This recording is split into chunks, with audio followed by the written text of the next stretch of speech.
So meron tayong bagong CO2 air gun na testingin. Stainless siya and then hammer type. Tapos gagamitin natin bala is yung Diablo Striker. Testingin natin kung naka-zero to.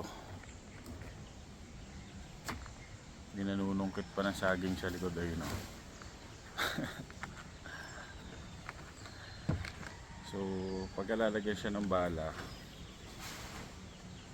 i-slide lang natin to and then dito ipapasok yung bala. Tandaan nyo, pagka kinakasan nyo, dapat lagi nakatutok dun sa walang tatamaan. Tapos ibababa mo lang yung hammer, although binaba ko na kanina. Okay, testingin natin kung tatama.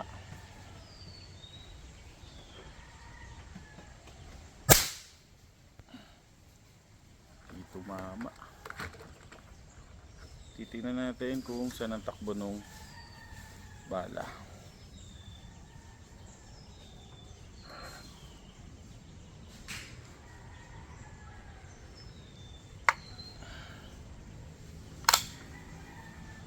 Kasi kailangan pa i-adjust yung sight na ito dahil bago pa, para malaman natin kung saan yung takbo.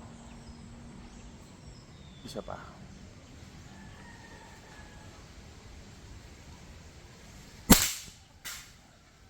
Maganda naman. So nanibago lang kanina.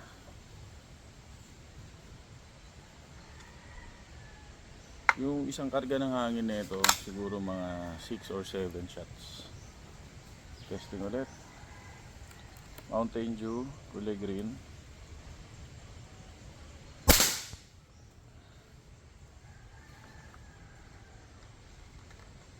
Madali lang siya lagyan ng bala. Ganun lang oh. Yung isa ko kasi bolt type eh. Natatakpan pala ng isa yung puno. Yan. Yung 555 sardines naman. Oy! Gumalaw yung kamay ko, nakita ko.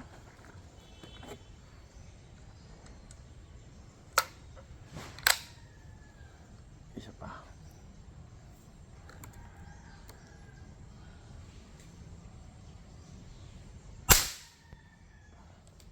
Pasmado. Walang practice.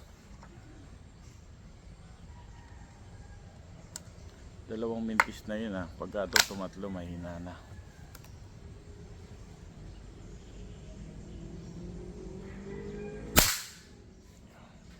Nakuha ko na yung sight nya. So yung sight nya medyo dapat nakailalim yung target. Tingnan natin kung talaga nakuha na.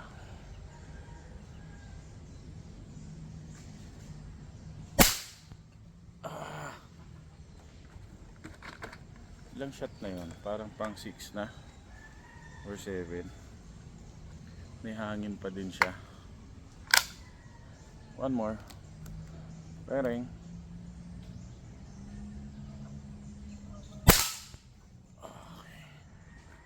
Meron pang dalawa nakatayo. Malakas pa rin yung hangin niya. Makakapitong tira na tayo. Let's try another one.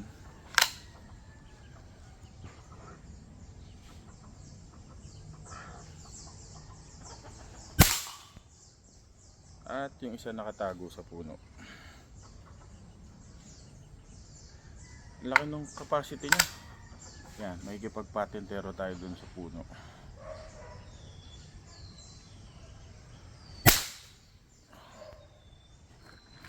Tsaka yung tunog nito medyo tahimik ng konti compared dun sa bolt type ko. One more, nakatago yung C2 eh. Yan.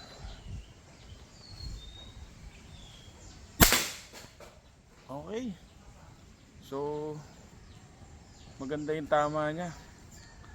Ayos.